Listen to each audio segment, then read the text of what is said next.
Good morning, it's Kevin and Lisa Cahill, and we're just out for our morning walk. And we get a lot of great thinking in, and we talk about REALean, our real estate franchise brand, and our own real estate brokerage here in St. Petersburg, Florida, and the different things that we're working on. And our morning walk's a great time for us to just talk about that. We're in the process of writing a book called Gross Commission, and the subtitle of that book will be something like,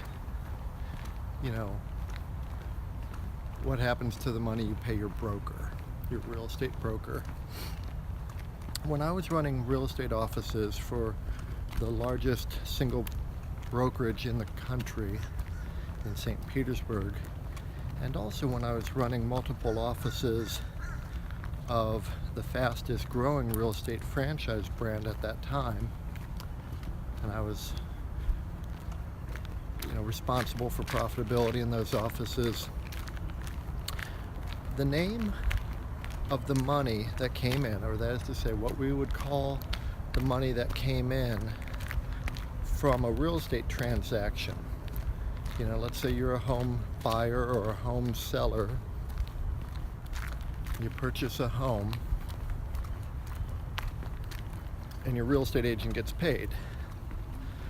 And let's say, for just conversation's sake, let's say it's 6% and you buy a $200,000 home. There's $12,000 divided amongst those real estate agents, and your real estate agent might have received, on a $200,000 transaction, 6% is 12 grand, and your real estate agent might have received $6,000, and we called that gross commission. And then the gross commission got split up by the agent and his broker, whatever that split might have been. So your agent made $6,000, but your agent actually keeps $6,000? No, your agent had to split it with his or her broker. And so let's say they're on a 50-50 split, which isn't really too common, but just for simple math, your agent actually made $3,000. His or her broker made $3,000. The other agent in the transaction may have then made $3,000, and his broker or her broker may have made $3,000 on the transaction. So we call the big number gross commission, and then the agent got his percentage and the company kept their percentage. The company we called that company dollar, and the agent, we called that agent commissions payable. So the big thought about gross commission is that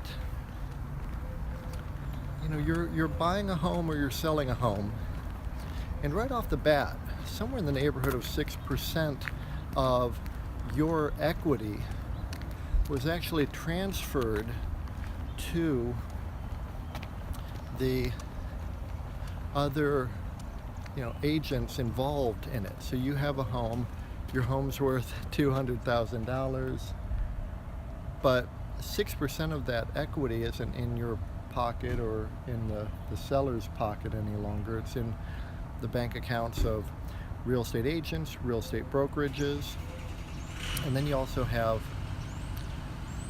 what happens to all that money. And Lisa and I were talking one day, and I took a piece of paper, and I just imagine that you have gross commission in the center of it, and then you've got agent and broker, and you also have all the advertising media that agents would use to advertise homes for sale. And that gross commission is getting split up very quickly between real estate agents, real estate brokers, all these real estate website portals that we see, whether they be Zillow or Trulia or Realtor.com or Homes.com. And then you've got all the other things that happen with that gross commission. You've got lawn signs, business cards, agents have to belong to MLSs. The brokers have errors and omissions insurance. The brokers have office space. The brokers have staff that they have to pay for, copiers, signage. Then the brokers have to stay in business, and a large part of their effort to stay in business is to recruit additional agents. And if they don't recruit additional agents, then eventually agents leave, move out of the area, retire, fail, whatever that might be. So the brokers spend a lot of money on recruiting. Lisa, what were some of the other things that agents, what we saw happening with gross commission? There's just a lot of service people that as soon as you become a real estate agent, they're calling. They're wanting you to buy SEO. They're wanting you to buy flyers. They're wanting you to buy websites. They're wanting you to buy... all the lead generation. Yeah, the lead generation, the advertising, these computer programs to pull in leads cost hundreds and hundreds of dollars every month. Mm-hmm. And it really, it's just, most of it doesn't even work. So the agents are left with not much money, but on the side of a homeowner, I know when I sold my house, right about the time I was getting into this business, I paid almost $40,000 to get my house sold. Beautiful, lovely home, but it wasn't by any means the most expensive home in the area. No, but it was. That's a big chunk of money. $40,000. That's a new Acura. And exactly. You think about, one of the things that you said, and one of the reasons why we've created our REALean brand, is because it's not that 6% is such an enormous part of the sale price, though it is. But for a lot of people, it's an enormous amount of their actual equity. Yeah, because most people have mortgages. Exactly. And so the 20% they put down, and then the portion of their payments that went toward principal, this 6% or more, plus all the junk fees that get added on that people don't even realize they're paying, because there's so many numbers on the closing statement. And somebody like me, I can read it, but... Yeah, you're a CPA. Yeah, but there's all kinds of little tiny junk fees that the brokerages are putting on there, and they get you to sign a piece of paper right around, closing time, disclosing everything they're charging you. Mm-hmm. Well, it's a little late then. You've already fallen in love with this house, and what are you going to do? Yeah. And it's. I don't think people have enough awareness about what's going on and where their money's actually going. And good morning. And I would think that when we had the downturn in the housing market, that people would have become more aware because they were underwater. But no, those fees, they get tacked on. And well, especially when people were underwater, if they were dealing with a short sale, they weren't paying anything. Of course, yeah, the banks were taking that. The banks were taking the hit. What was interesting was that when the short sales really became prevalent and almost normal or commonplace in the real estate market, these banks would sometimes negotiate down the commission, and the agents had to agree already up front that the bank might ding the commission. But that commission, if a bank is dealing with a short sale on a $300,000 house and they're able to knock that commission down from 6% to 5%, well, that's $3,000 that the bank just didn't need to lose. But it's a whole lot of money. It's a ton of money. It just is, and a lot of it is just getting vaporized into unnecessary costs. I'm a CPA by trade, and I know how to make businesses run efficiently, and the real estate business is very, very inefficient. It and is, very, very absolutely wasteful, and it needs to change. Our brokerage does not run that way, and our brokerage is very lean, which is part of the reason we called our company REALean, because we know what works and what doesn't work. Yeah, we don't waste money on things that agents don't need and consumers don't need.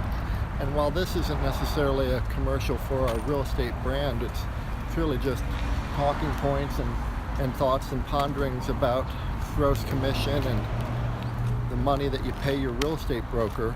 Well, people think, well, my agent, she's nice, she did a good job, I could never do this. Yeah. But the reality of it is that agent doesn't get all that money. No, typically they're, They and get granted half it to may not be, two-thirds of it. exactly, half to 2/3 is the typical. The other interesting thing too is that there are a lot of real estate models out there that charge less, to real estate agents to be affiliated with that brokerage.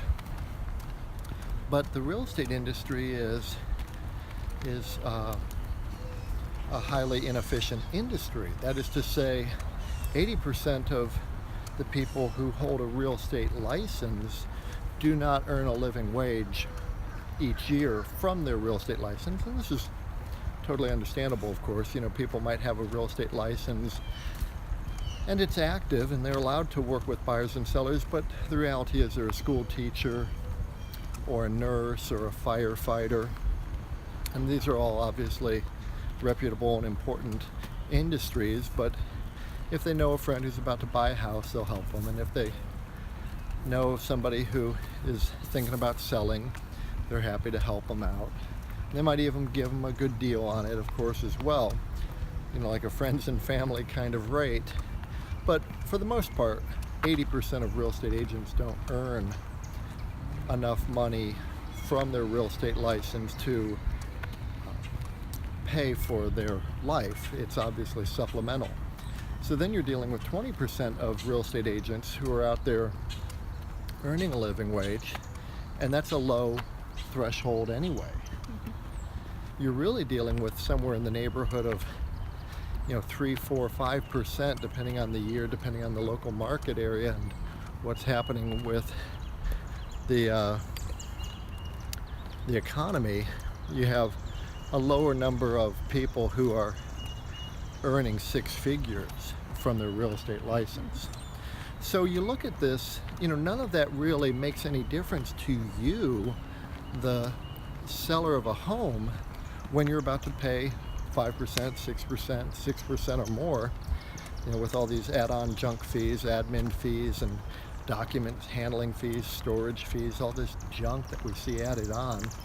We don't add any on like that, but we always sort of, our jaw drops when we're looking at these people paying an extra $315 for seemingly nothing added. And so, the whole notion of gross commission and this book is to understand what's important, what's essential for us as consumers if we're going to try to get our home sold.